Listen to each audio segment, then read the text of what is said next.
tengkorak, rahang, hidung, tulang pipi, tulang rusuk, dan tenggorokannya itu patah. Bahkan jarinya dipotong pakai benda tajam. Guru Pablo Escobar, bos kartel narkoboy generasi pertama, sultan dari segala sultan yang bernama Miguel Gallardo. Kenapa gua sebut gurunya Pablo Escobar?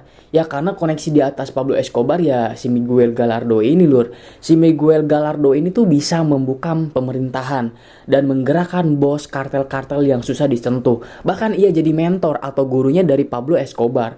Kehidupan dia ini sangat tertutup, namun mempunyai power yang tinggi. Yang ngebuat kita penasaran nih, bagaimana ia bisa mempunyai power di pemerintahan, power dari bos-bos kartel besar, raja dari segala raja, sultan dari segala sultan.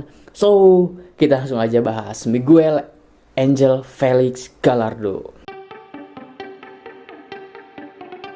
Miguel lahir di tempat peternakan di kota Chualicán, Sinaloa, Meksiko pada tanggal 8 Januari 1946. Nah, Miguel ini dibesarkan oleh kedua orang tuanya yang sehari-hari mengurus peternakan. Karena kasih sayang orang tuanya tersebut, Miguel Gallardo ini pun dimasukkan orang tuanya ke salah satu universitas yang ada di Meksiko. Ia mengambil program studi bisnis. Di sini gua susah dapat informasi nih tentang apakah si Miguel ini tuh berhasil namatin studi kuliahnya atau enggak gitu. Tapi yang jelas habis itu si Miguel ini tuh jadi perwira polisi federal Meksiko. Nah, karena si Miguel ini cerdas dan tangkas, akhirnya ia direkrut jadi pengawal pribadi gubernur Sinaloa pada saat itu ya, yaitu Leonardo Sanchez Celis. Nah, selama dia menjadi polisi dan pengawal pribadi, Miguel ini kenalan tuh sama seseorang. Orang ini bukan orang sembarang orang, melainkan pemimpin organisasi kriminal Avies, sebuah organisasi penjualan narkoboy generasi pertama di Meksiko pada saat itu. Nah, pemimpinnya yang namanya Pedro Avies Perez, narsis juga ya nama orangnya tuh, berdasarkan nama identitasnya gitu, nama organisasinya tuh. Jadi organisasi pertama ini nantinya tuh turun-temurun ke organisasinya Echaplo, Pablo Escobar, dan lain-lain. Nah, akhirnya Pedro kenalan tuh sama Miguel yang pada saat itu masih jadi polisi. Akhirnya memutuskan untuk membantu nih aktivitas-aktivitas dari teman barunya si Pedro. Dan sebagai seorang polisi yang memiliki koneksi ke orang-orang penting negara, Miguel ini bilang sama si Pedro, "Hey bro, gue bantu nih. Gue kan bisa jadi perantara antara organisasi lo, organisasi ABS, dan pihak-pihak para berwenang gitu, biar organisasi ABS ini semakin gokil. Nanti gue bantu untuk ya salam tempel kayak duit gitulah ke orang-orang yang berwenang itu." Jadi Miguel ini ngebantu Pedro untuk menyuap orang-orang berwenang lur. Nah, Miguel ini melakukan proyek pribadinya dengan dibantu oleh anggota dari organisasi ABS. Ada Rafael Charo Quintero dan Ernesto Ponquesta Carrillo. Di tahun 1977, pemerintah Meksiko itu meluncurkan sebuah operasi untuk menghentikan penjualan narkoboy dari Meksiko ke Amerika Serikat, yang pada saat itu lagi tinggi-tingginya, yang disebut Operation Condor. Wah, pemerintah Meksiko pada saat itu lagi gencar-gencarnya nih, nyisihin orang-orang yang terlibat dalam penjualan narkoboy. Nah, akhirnya banyak nih pengedar-pengedar yang berlarian tuh, melarikan diri dari kejaran polisi dan juga tentara Meksiko. Dan banyak dari mereka tuh yang terkumpul di kota Guadalajara, termasuk Miguel, Rafael, sama Ernesto. Nah, pada tahun 1978, besti yang tadi namanya Pedro Avies ini kehilangan nyawanya dalam baku tembak saat petugas polisi federal Meksiko itu lagi ngegerebek tempat mereka bersarang. Sampai akhirnya organisasi kriminal Avies yang tadinya itu kehilangan Pedro Avies pemimpinnya, dan setelah Pedro Avies ini meninggal, akhirnya si Miguel sama Rafael sama Ernesto tuh memutuskan untuk mengambil alih kartelnya dia, organisasi Avies, dan mengubah namanya menjadi kartel Guadalajara. Guadalajara ini sebenarnya sangat-sangat efektif karena pada saat itu banyak banget kriminal-kriminal narkoboy yang lari dari kejaran polisi dan tentara Meksiko, yang lari ke kota Guadalajara, sekalian direkrut sama Miguel dan teman-temannya. Jadi dengan mudah dia mendapatkan sekelompok orang yang sudah mengenal game pernarkoboyan ini. Nah, sejak saat itu di tahun 1980-an di Meksiko mulai muncul nih ladang-ladang besar-besar yang dimaksudkan untuk menanam ganja. Sebelumnya, ladang-ladang itu berada di pegunungan-pegunungan yang kayak terpencil gitu di Meksiko, biar sulit untuk ditemukan, dan tanaman-tanamannya itu ya bergantung sama alam gitu, sama air hujan, ladang-ladang terpencil itu juga kecil-kecil gitu. Jadi hasil panennya tuh seringkali rendah kualitasnya, enggak merata gitu. Nah, kebetulan di Amerika tuh ada sebuah tren baru di antara para petani-petani ganja di California dan Oregon, di mana mereka mulai menanam nih guys, ganja jenis baru namanya tuh Sinsemilla. Daun itu jauh lebih bagus kualitasnya dan efeknya tuh lebih kuat daripada ganja-ganja tradisional. Sinsemilla sendiri berartikan tanpa biji, dan ganja tanpa biji ini sangat-sangat diminati di pasar Amerika Serikat, juga di pasar Amerika Utara. Nah, Miguel berdasarkan risetnya mengetahui bahwa ternyata harganya juga jauh lebih tinggi daripada ganja-ganja tradisional. Akhirnya di tahun 1984, Miguel melakukan ekspansi. Dia jualan ganja, dia mulai jualan kokain, terus dia melakukan kunjungan ke tempat-tempat di mana dia mencari nih supplier. Nah, pas dia ke Nicaragua, dia menemukan ada pengiriman besar kokain yang enggak memiliki jalur penyeludupan. Di sana dia ketemu dengan seorang Juan Mata Balestros, seorang pengedar narkoba asal Honduras. Juan cerita sama Miguel bahwa tahun 70-an sampai tahun 80-an, sebagian besar dari penyeludupan kokain dari situ ke Amerika Serikat itu dilakukan oleh kartel Kolombia melalui Florida dan Laut Karibia. Nah, tapi pemerintah AS itu mulai aware itu, udah mulai tahu, jadi mereka memperketat kawasan tersebut sampai para pemimpin kartel Kolombia itu pengen mindahin rutenya melalui Meksiko. Dan kartel-kartel Kolombia itu wow, luar biasa gitu, bikin uang pada saat itu tuh kayak kartel Medellínnya Pablo Escobar atau kartel Cali yang dipimpin oleh Rodriguez. So, mendengar hal itu, Miguel tuh kayak, hey bro, kayaknya kartel Guadalajara bisa nih ngebantu kartel-kartel besar itu. Gimana kalau kartel Guadalajara membantu mengirimkan bertonton nih paket kokain mereka melalui laut Karibia dengan cara yang jauh lebih aman gitu. Nah, sebagai imbalannya, Miguel tuh nggak minta uang lur, dia nggak mau dibayar gitu. Tapi dia bilang bahwa semua yang dia seludupin, 50%-nya jadi punya dia. Jadi kalau misalkan kartel kali ini ngirim 10 ton ke Amerika Serikat melalui kartel Guadalajara, maka kartel Guadalajara akan menyimpan 5 ton untuk mereka sendiri, dan yang 5 ton itu akan mereka jual secara langsung. Walaupun kedengarannya tuh kayak perjanjian yang enggak terlalu menguntungkan ya, tapi menurut kartel Kelly ternyata ini tuh cukup menguntungkan. Makanya mereka tuh setuju untuk melakukan perjanjian ini. Gila, untungnya berapa berarti ya, 50%-nya. Diambil aja dia kayak oke lah, good deal gitu.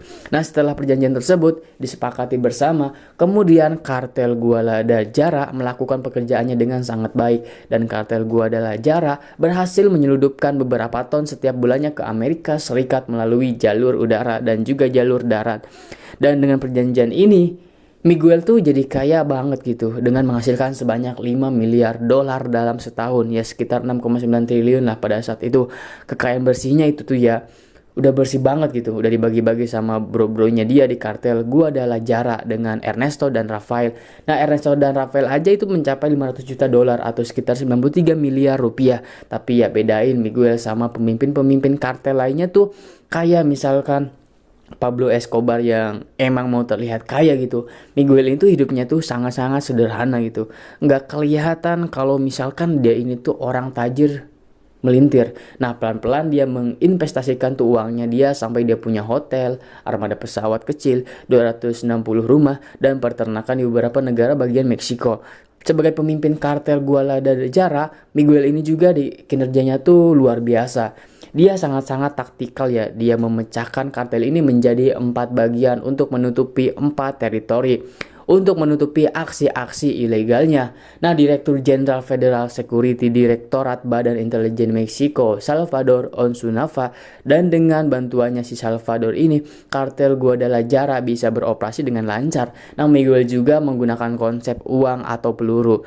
Kalau kalian nggak mau disuap, nggak mau tuh menyentuh uang-uang haram dia, dor.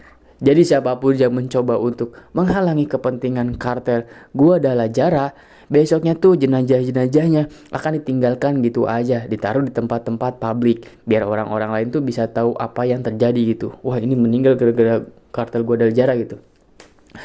Nah, yang hebatnya adalah Miguel itu selalu memberikan perintah, Tapi dia sendiri job desk-nya tuh lebih fokus dalam menggunakan uang kartelnya untuk melindungi kartelnya sendiri dengan membuat koneksi-koneksi dengan orang-orang penting di Meksiko.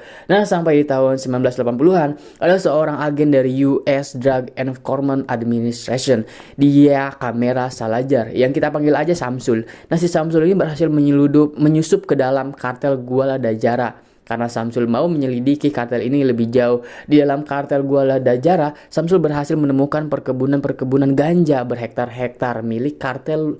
Luasnya itu mencapai 1000 hektar. Nah, Samsul akhirnya melaporkan penemuan dia ke pihak otoritas dan perkebunan ganja. Nah, kartel Guadalajara yang ribuan hektar itu akhirnya dihancurkan tuh, dibakar. Samsul juga mengumpulkan detail-detail lur tentang rute perdagangan narkoboy mereka, identitas orang-orang di kartel, bukti keterlibatan pejabat negara, dan semua informasi-informasi sensitif yang ada di kartel Guadalajara itu. Samsul ngelaporin itu, dicepuin lah. Nah, Miguel pada saat itu dendam banget. Begitu perkebunan ganjanya dia yang ribuan hektar itu dihancurkan, dia tuh mulai curiga bahwa ada mata-mata di dalam kartel Guadalajara. Jadi pelan-pelan dia mulai memperhatikan nih, siapa yang kira-kira mencurigakan di dalam kartel Guadalajara. Sampai Februari tahun 1985, dia tahu bahwa sang penyeludup adalah Samsul. Dia adalah agen yang ditugaskan untuk menyelidiki kartel Guadalajara.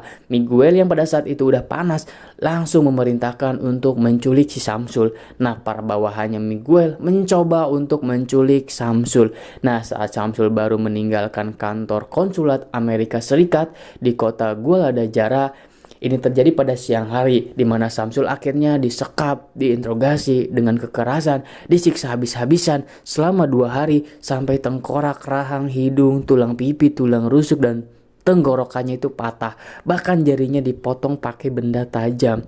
Para penculik bahkan sempat mendatangkan seorang dokter untuk mengobati Samsul agar dia tuh tetap bisa sadar saat diinterogasi. Tapi setelah disiksa berjam-jam pun Samsul tetap tidak mau mengatakan apa-apa, sampai akhirnya kepalanya dihantam menggunakan tongkat besi beton sampai ia kehilangan nyawanya. Dan setelah kejadian itu pada 5 Maret 1985, jenazah Samsul baru ditemukan di negara bagian Meksiko di dalam selokan pinggir jalan. Nah, penemuan jenazahnya Samsul dalam kondisi yang sudah sangat tragis itu membuat Amerika Serikat pada saat itu marah banget. Pemerintah Amerika Serikat menemukan mereka dalam kondisi seperti itu. Si Samsul udah parah banget. Akhirnya memberikan tekanan ke pemerintah Meksiko untuk membantu siapapun yang terlibat dalam kasus pembunuhan tersebut. Nah, sebulan kemudian pada April 1985, akhirnya pemerintah Meksiko berhasil menangkap 2 pendiri dari kartel Guadalajara, yaitu Rafael dan Ernesto. Melihat teman-temannya yaitu Rafael sama Ernesto ditangkap, Miguel pada saat itu merasa bahwa koneksinya dengan orang-orang penting itu masih bisa menyelamatkannya. Jadi dia bahkan tidak mau bersembunyi, tetap santuy aja gitu. Dia tetap aja tinggal di rumahnya. Rumah yang pada saat itu dibilang juga cukup mewah ya. Nah, di tahun 1987 akhirnya Miguel sama keluarganya pindah ke rumah lain. Tapi tetap di Guadalajara. Dan setelah berkali-kali dia menggunakan koneksinya, berkelit dari hukum, menyuap para otoritas dan lain-lain. Nah, pada tanggal 8 April 1989 akhirnya dia ditangkap dengan tujuan membantu aktivitas ilegal terorganisir, konspirasi untuk menculik agen federal, membantu dan mendukung orang dalam menutupi kejahatan, dan konspirasi dengan maksud mendistribusikan kokain. Bisnis modelnya dia ini dengan kartel Guaharat selama ini memperkerjakan sekitar 3.000 orang termasuk polisi dan politisi. Di pengadilan akhirnya Miguel dijatuhi 40 tahun penjara. Dia pun dipenjara di Altiplano di Meksiko.